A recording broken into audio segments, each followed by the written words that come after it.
A federal charge against a Portland Antifa rioter has now been dropped. Eva Warner, also known as Joshua, was arrested a total of 3 times back during the summer of 2020 in connection to rioting and was then released without bail every single time.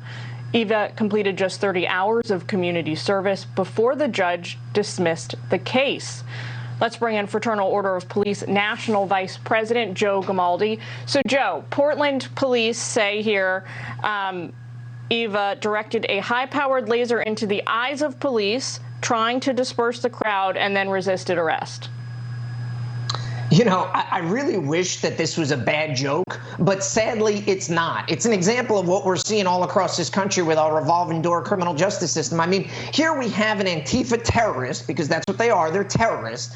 She's arrested 3 separate times for assaulting police officers and rioting. She gets 0 bond each time, so she's right back out on the streets. And now she's gotten 30 hours of community service for this. I mean, look at it this way. The teacher in your last segment spent more time in the airplane bathroom than this terrorist is going to spend in prison for doing what she did. And honestly, what kind of message does this send to terrorists and Antifa? You can do whatever you want, and there's no consequences for your actions. But the worst is the message that it sends to the community in Portland.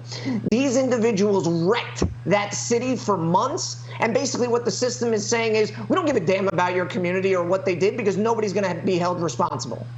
So it sounds like the courts are not just taking a softer approach to crime now, but in this specific case, they're moving retroactively, because this person convicted of this crime was just absolved. It was committed back in September 2020, absolved of all charges.